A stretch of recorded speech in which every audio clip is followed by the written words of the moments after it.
menuju 2029 bisa 2006, 2027, 2028 ya. Apakah parliamentary threshold, ambang batas untuk masuk ke Senayan itu dihilangkan sama sekali atau berkurang misalnya menjadi 2,5% karena dipersiapkan oleh ya Pak Prabowo, Bu Mega, Pak Jokowi sendiri. Artinya apa? Kita dari 2025 ini ya perlu benar-benar jeli dalam memutuskan sikap kita melihat perkembangan politik saat ini.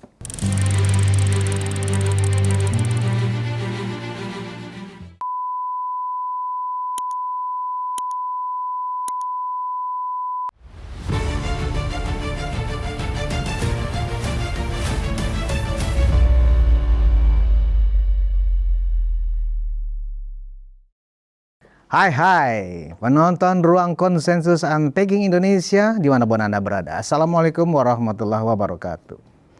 Kali ini saya Budius Ma'ruf Piliang akan solo karir. Solo karir sebagai anak sulung Mulyono, bukan ternak onta gurun Sahara. Hari ini edisi spesial monolog Ruang Konsensus. Bahasan yang ingin saya coba diskusikan dengan teman-teman, ya saya mungkin berdiskusi dengan seluruh penonton Ruang Konsensus. Saya akan bicara tentang konfigurasi politik dan regenerasi para elit politik menuju Pilpres 2029. Kenapa saya mencoba untuk bicara secara monolog hari ini? Karena saya pikir perlu ada semacam telaah dari kami sebagai media dalam membaca situasi politik modern saat ini. Kalau kita simak ya pasca pemberian amnesti dan abolisi dari Presiden Prabowo kepada dua orang elit ya, atau Hasto Kristianto dan Tom Lembong, yang jelas pro kontra hingga hari ini bukannya mereda tetapi makin meluas, khususnya yang ada di media sosial. Ya, kenapa ini bisa terjadi? Karena memang saling sindir justru makin seolah-olah mendapatkan semacam misiu pemantik ya dari kubu yang mendapatkan ampunan, seolah-olah inilah hadiah dari Presiden Prabowo ya, yang seolah-olah membenarkan bahwa kriminalisasi sudah terjadi pada kasus Hasto yang jelas-jelas ikut di dalam penyuapan, dan begitu juga Tom Lembong terbukti ada kriminalisasi. Korban dari pengampunan ini adalah nama buruk yang dialamatkan kemudian kepada Presiden Jokowi. Nah, karena kemudian masing-masing kubu yang mendapatkan ampunan ini melakukan semacam bullying di sosial media, menyindir dan meremehkan lagi dan memfitnah kembali, ya kan? Baik Jokowi loversnya dan Pak Jokowi secara khusus. Target rekonsiliasi yang diharapkan oleh Presiden sebagaimana jadi pertimbangan dari dikeluarkannya amnesti dan abolisi tidak tercapai. Malah yang ada sekarang ya terjadi polarisasi yang makin menguat, seolah-olah situasi sekarang sudah situasi Pilpres. Ini jelas harus dipertimbangkan oleh Presiden Prabowo. Artinya apa? Rekonsiliasi yang dimaksudkan Presiden cuma omong-omong. Tidak ada rekonsiliasi. Tidak akan mungkin ada rekonsiliasi kalau situasinya seperti ini. Ya. Karena Presiden ya secara tegas juga tidak menjelaskan kepada masing-masing kubu untuk menahan diri. Kita tidak pernah mendengar Pak Prabowo menghimbau kepada PDIP untuk menahan diri. Begitu juga Presiden juga tidak menghimbau kepada kubu Anies Baswedan, dalam hal ini keberadaan Tom Lembong ada di sana, untuk menahan diri. Karena Presiden atau pemerintah ya sedang menjaga suasana kondusif menjelang HUT RI ke-80. Ini yang kita sayangkan dari Presiden Prabowo. Artinya apa? Konfigurasi politik ya bisa saja ya akan terjadi perubahan-perubahan. Apalagi kalau kita lihat akhir-akhir ini ya tarik menarik apakah Pak Jokowi akan berada di dalam PSI secara struktural atau Pak Jokowi membangun PSI dari luar saja, juga terjadi tarik-menarik di internal PSI dan relawan Jokowi sendiri. Nah, kaitannya di sini dengan konfigurasi politik adalah ketika Pak Jokowi akan ada secara struktural sebagai Ketua Dewan Pembina di Partai Solidaritas Indonesia, jelas konfigurasi politik akan berubah, di mana PSI punya waktu yang cukup bersama Pak Jokowi melakukan konsolidasi ke daerah-daerah ya dalam mensosialisasikan keberadaan PSI ya, visi misi PSI ya, agar mendapatkan kepercayaan dari masyarakat menuju pemilu 2029 nanti. Yang saya cermati adalah bagaimana teman-teman di sosial media ya berharap sekali keberadaan Pak Jokowi sebagai ketua dan pembina. Artinya apa? Ada pegangan. Kalau Pak Jokowi hanya mendukung dari luar, meskipun mereka mengatakan kami ikut telunjuk Pak Jokowi akan kemana. Kalau seperti itu lagi, pemilu 2019 dan pemilu 2024 yang lalu, hasilnya adalah PSI belum mendapatkan kepercayaan masyarakat maksimal. Padahal waktu itu sampai ada tagar atau slogan PSI adalah saya. Waktu itu Pak Jokowi masih sebagai presiden. Nah, ini tidak terjadi. Kita bisa bayangkan kalau Pak Jokowi sudah menjadi rakyat biasa, ya kan, tetapi ada di luar PSI. Magnitude Pak Jokowi untuk diikuti sehingga masyarakat atau Jokowi lover berbondong-bondong ke kantor PSI, mau baik di kecamatan, kota, sampai provinsi, mendaftarkan dirinya, baik mendaftar langsung maupun lewat online. Mereka merasa ya udah kita mendukung Pilpres aja, nggak mendukung PSI secara partai. Nah, ini yang perlu dipertimbangkan kembali oleh Pak Jokowi sendiri dan internal pendiri PSI. Kalau Pak Jokowi berada di luar PSI, target Pak Jokowi untuk membawa PSI 5%, meraih 5% suara dari total suara yang akan diperebutkan pada saat pemilu 2029, itu sepertinya sulit akan dicapai. Nah, kalau begitu ceritanya ya, perkiraan saya sebagai sebuah analisa, PSI lagi-lagi ya terseok kembali ke di bawah 4%. Kita memang belum bisa memastikan apakah menuju 2029 bisa 2006, 2027, 2028 ya. Apakah parliamentary threshold, ambang batas untuk masuk ke Senayan itu dihilangkan sama sekali atau berkurang misalnya menjadi 2,5% atau tetap 4%. Nah, kalau tetap 4%, ya ambang batas sebuah partai peserta pemilu untuk bisa masuk ke DPR RI, ya jelas ini cukup berat bagi PSI. Keberadaan Pak Jokowi di luar PSI hanya akan berpengaruh pada saat Pilpres. Untuk pemilu, untuk memperebutkan kursi, agak berat bagi caleg-caleg PSI nantinya di daerah karena tidak ada tokoh kuat yang akan mereka jual ke masyarakat. Ini yang saya khawatirkan, bahwa tingkat loyalitas para Jokowi lover di seluruh daerah di Indonesia tidak akan berubah. Saya meyakini itu tidak akan berubah sehebat apapun band campaign yang dilakukan oleh sejumlah pihak, haters Jokowi, lawan politik Jokowi, terus menggelorakan. Misalnya sekarang masih belum selesai kasus ijazah palsu, pemakzulan Gibran dan seterusnya. Ya, itu tidak akan menggoyahkan militansi Pak Jokowi. Tetapi kalau untuk urusan memilih caleg PSI pada saat pemilu nanti, khususnya DPR RI, ini sangat berat.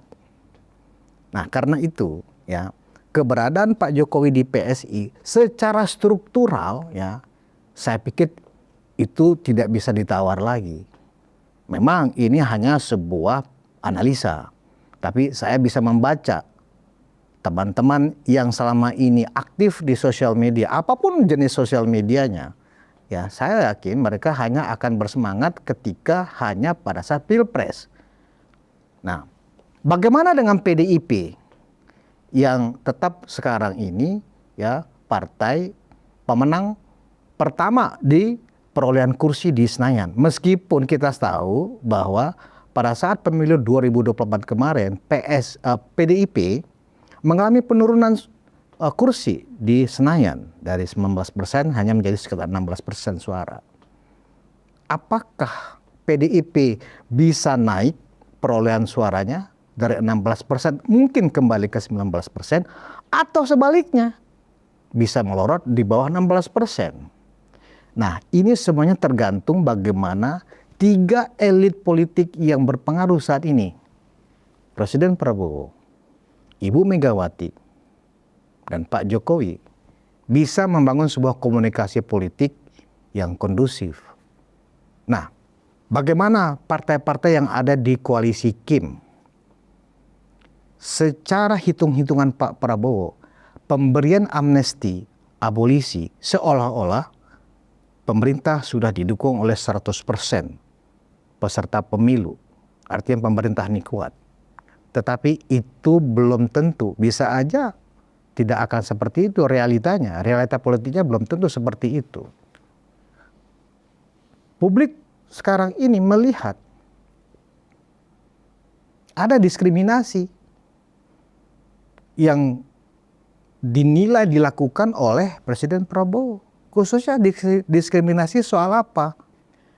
Keberpihakan Presiden Prabowo terhadap kasus yang sekarang mendera Pak Jokowi. Termasuk juga masalah surat pemakzulan yang disampaikan oleh Forum Purnawiran TNI ke DPR. Surat itu masih di tangan DPR. Sewaktu-waktu itu bisa menjadi senjata. Nah, harusnya ketika Pak Prabowo sudah memberikan amnesti, abolisi, yang dianggap itu lebih kepada pendekatan politik daripada pendekatan hukum, ya, meskipun mayoritas masyarakat tidak menerima kebijakan tersebut karena dianggap negara takluk di tangan koruptor, tetapi dalam konteks konfigurasi politik menuju 2029, ya, diskriminasi yang diperlihatkan oleh Pak Prabowo ini jelas berpengaruh untuk bagaimana partai-partai yang lain nantinya ya akan berpihak kemana. Harusnya ya apa susahnya Pak Prabowo perintahkan Kapolri tuntaskan masalah ijazah palsu Pak Jokowi ini di kepolisian, di kejaksaan sampai ke pengadilan secepat-cepatnya, setransparan mungkin ya sehingga ada kepastian hukum. Kalau situasinya seperti ini, seolah-olah kasus ijazah palsu ini disandra. Padahal publik sudah melihat fakta-fakta hukum yang dimiliki oleh aparat kepolisian sebagai penyidik, ya, tak terbantahkan. Tapi kenapa sampai saat ini penyidik di Polda Metro Jaya aja menangani kasus ini, untuk menetapkan tersangka aja sampai sekarang belum berani. Saya menggunakan istilah belum berani. Bukan belum cukup kuat bukti. Berdasarkan informasi yang saya terima, sudah lebih dari cukup. Bukan lagi 2 alat bukti, lebih dari cukup alat bukti bahwa terjadi penghinaan, terjadi pencemaran nama baik, ya, itu tinggal penetap P21, ya, kemudian penetapan tersangka, kemudian penyidik menyerahkan berkas dakwaan ke jaksa, jaksa menyiapkan dakwaan, maju ke persidangan.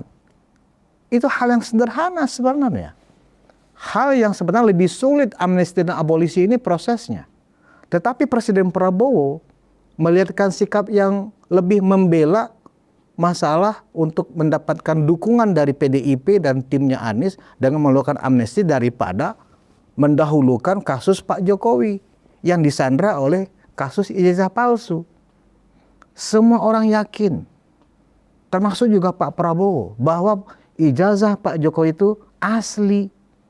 Kenapa? Yang mengeluarkan ijazah itu kan Universitas Gajah Mada. Rektorat, dekanat sudah declare ijazah Pak Jokowi asli. Tapi itu pun tidak menjadi suatu argumen hukum yang kuat. Yang harusnya Presiden Prabowo juga intervensi. Kenapa? Ini mengganggu, bikin gaduh. Apa Presiden bisa bekerja dengan kegaduhan ini? Ya. Jadi saya pikir konfigurasi politik dengan akan berubah, ya. Bisa jadi memang apa yang selama ini diisukan Prabowo dengan Jokowi retak, sekarang kembali menguat aliansi Mega Pro atau Pro Mega, bisa jadi ini akan menjadi kenyataan, meskipun saya nggak yakin bahwa ada keretakan antara Pak Prabowo dengan Pak Jokowi. Saya justru menduga perubahan-perubahan politik akan terjadi di akhir tahun dan di awal tahun 2026 nanti.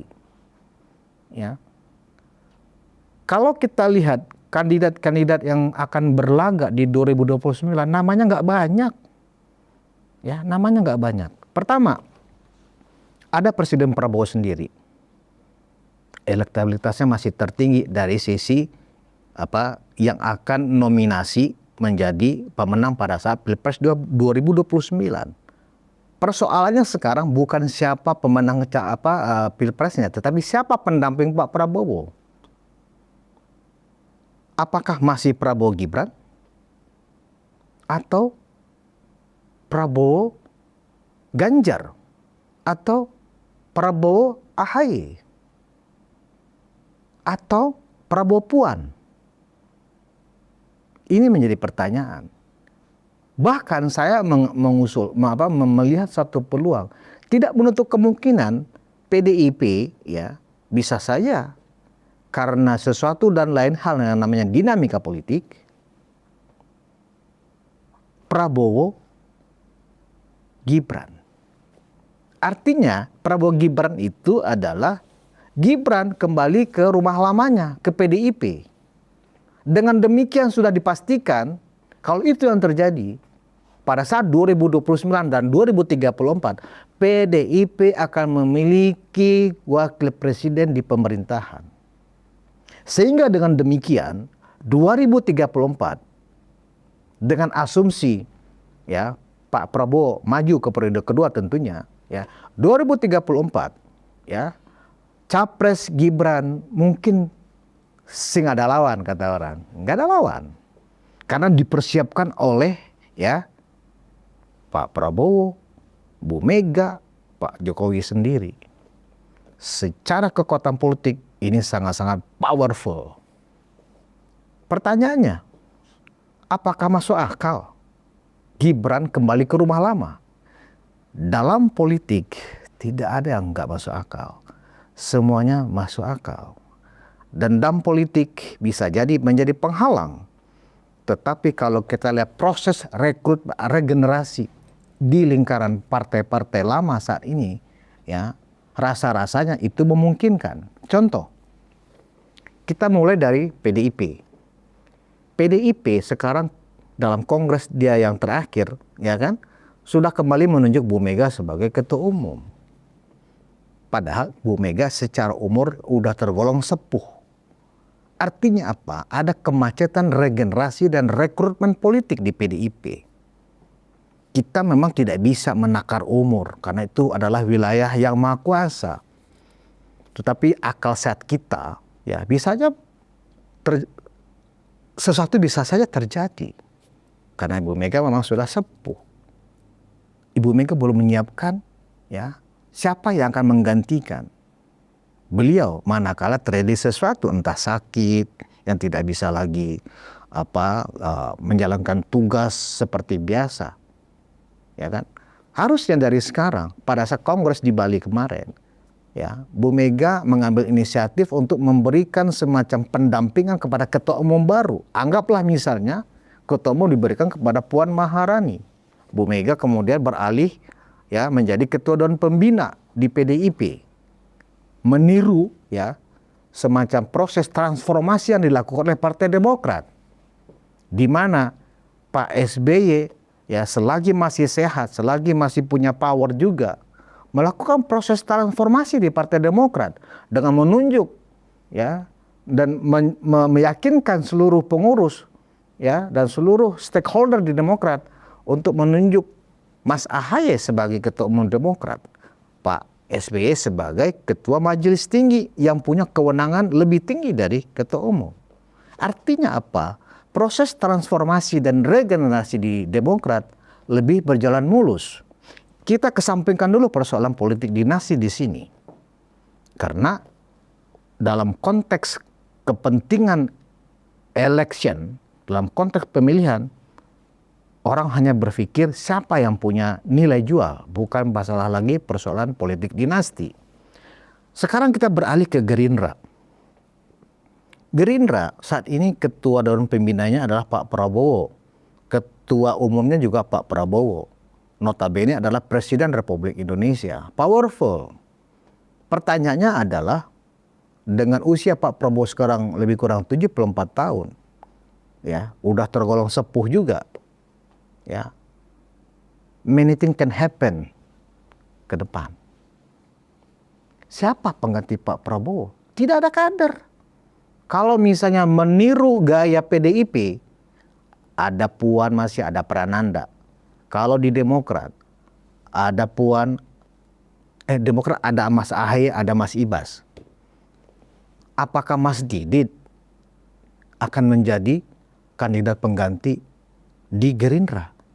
Yang kita lihat, sejak 2008 Gerindra berdiri sampai hari ini, kita tidak melihat ada persiapan yang dilakukan oleh Pak Prabowo untuk menyiapkan anaknya Mas Didit. Tidak ada.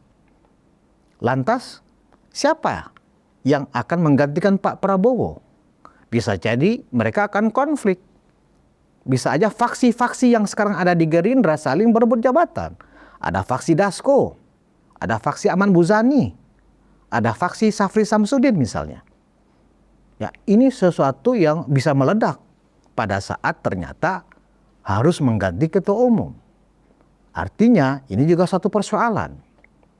Lantas partai mana lagi yang kira-kira ya yang akan kuat pada saat Pilpres nanti? Golkar sudah settle.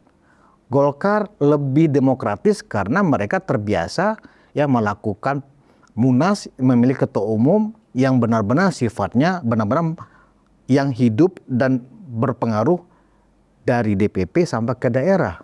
Siapapun kandidat bisa saja, tidak ada yang sifatnya terkait dengan kedekatan kekeluargaan.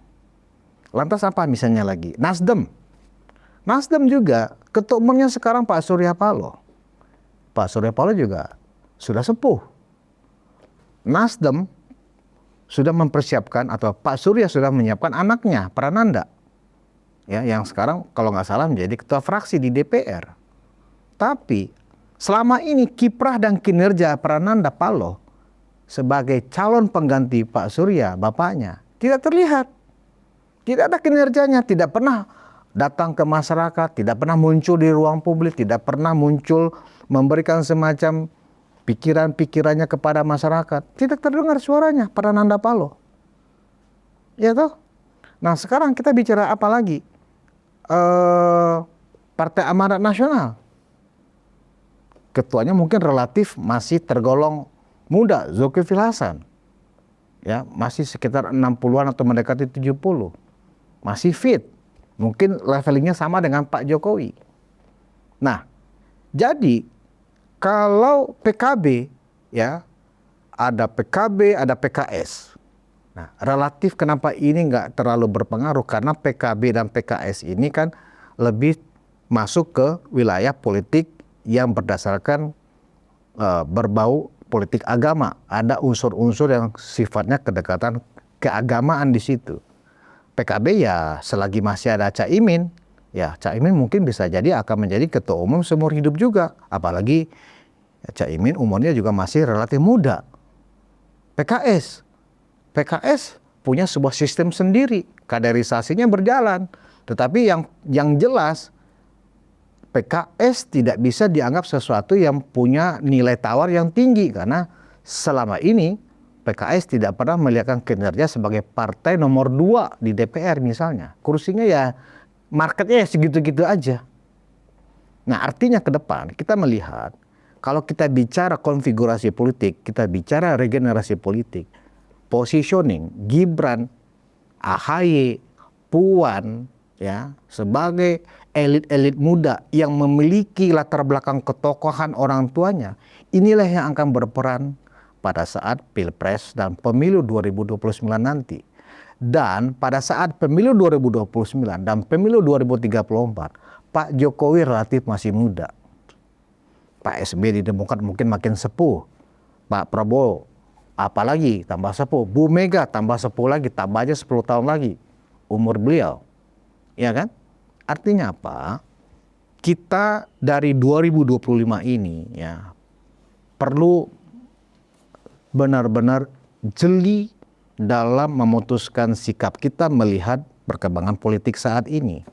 Kalau Pak Prabowo melakukan hal-hal yang diskriminatif ini terus-menerus kepada Pak Jokowi, ya, yang jelas menurut saya akan merugikan Gerindra sendiri.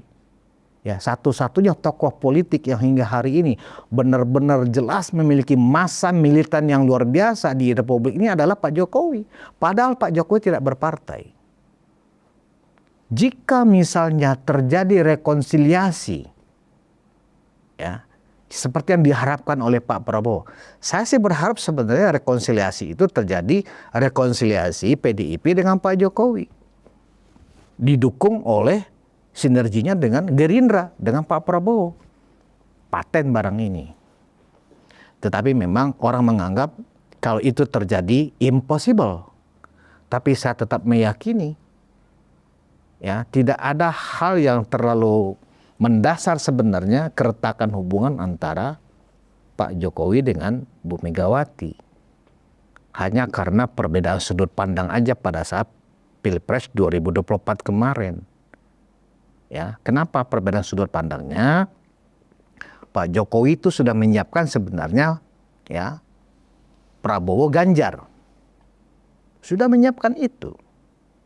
Kalau itu terjadi, skenario ini diterima oleh Bu Mega sebelum ada munculnya Gibran Rakabuming sebagai alternatif, sebenarnya ini sudah paten barang ini.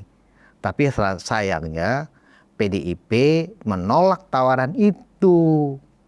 PDIP nggak mau sebagai partai yang kursinya paling banyak di DPR, kadernya hanya wakil presiden. PDIP maunya ya kader sendiri tetap capres. Makanya diusung Ganjar. Pak Jokowi nggak setuju. Karena kalau itu yang terjadi, keberlanjutan yang diinginkan Pak Jokowi mungkin tidak akan berjalan. Pak Jokowi memang mengambil resiko tetap mendukung akhirnya Prabowo. Nah, pada saat itu sebenarnya Gibran Rakabuming Raka ini belum muncul. Yang kuat pada saat itu adalah Prabowo Erick Thohir. Tetapi partai-partai yang lain ya tidak mendukung.